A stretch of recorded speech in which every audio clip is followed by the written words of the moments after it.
agama dan pemerintahan, ad-din wal muluk tawhamani, seperti halnya dua anak kembar yang tidak bisa dipisahkan. Ad-din asluhu, sedangkan agama itu menjadi dasarnya, menjadi pokok yang diperjuangkan di dalam pemerintahan. Wal muluk harisuhu, pemerintah adalah penjaga.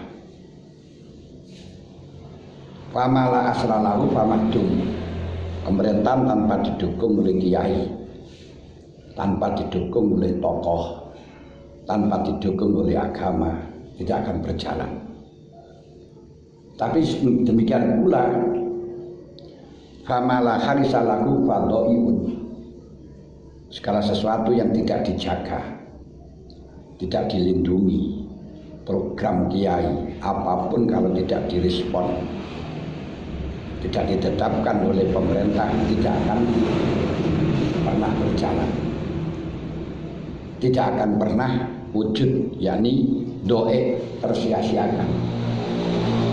Bagaimana contoh saja dalam waktu masail yang merumuskan masalah konuniyah, yang merumuskan masalah konsep-konsep kemasyarakatan, kalau tidak didukung dengan pemerintahan, tidak direspon oleh pemerintahan, ya hanya keputusan belaka, tidak akan pernah terlaksana.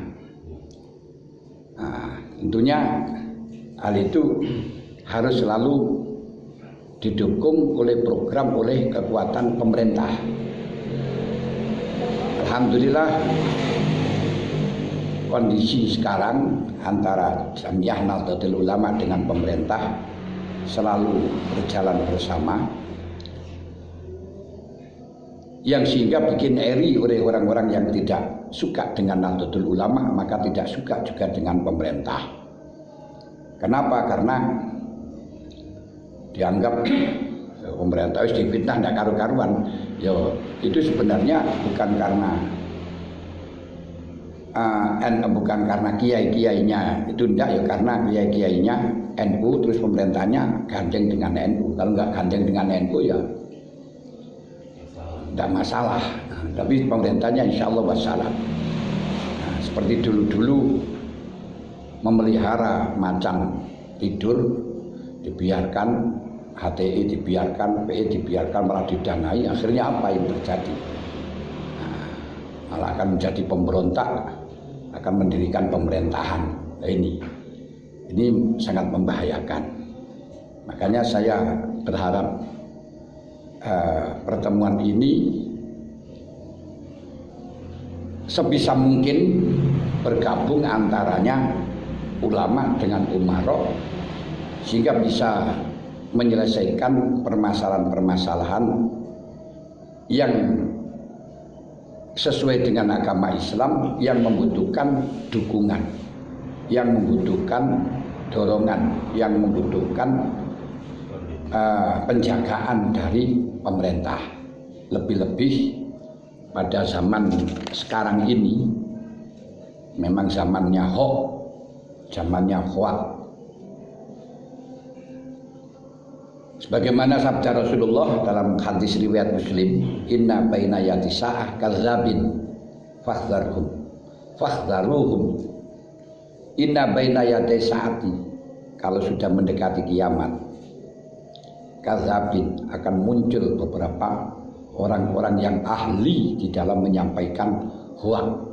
Itu sudah sekarang ini. Fahdharuhum, hindarilah. Yang sehingga sekarang itu yang banyak termakan orang-orang, yang termakan hoax adalah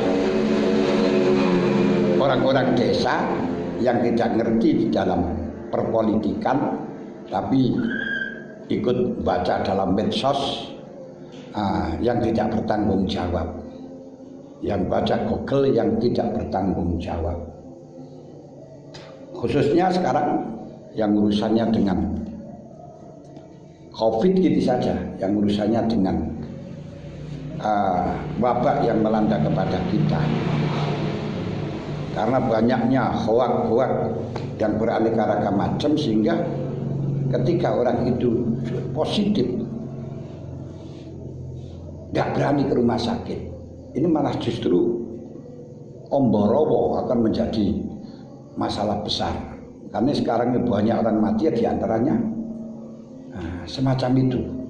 Isim marahkan. Kenapa? Karena hoax bahwa di rumah sakit tak dimandikan, kalau mati di rumah sakit nanti malah justru dibiarkan, kalau di rumah sakit nanti akan waktu dibunuh.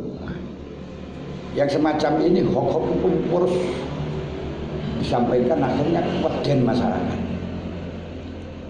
Ini yang menjadi harapan kita, sehingga berita-berita yang semacam ini agar sinkron antara ulama dan umaro, yang sehingga ulamanya itu tidak hanya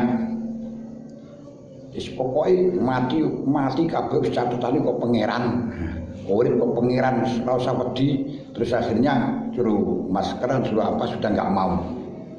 Nah, ini yang menjadi masalah yang semacam itu kalau sudah kiai yang macam itulah.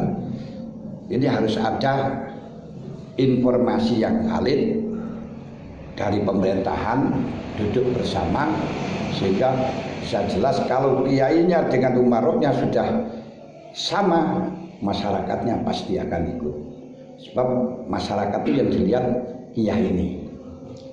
Kiaiku ngene yo semonten mal biasa ternyata semacam itu. Maka pemerintah jangan sewenang-wenang langsung memberi undang-undang diapa tanpa koordinasi, tanpa hubungan, tanpa berembuk dengan ulama.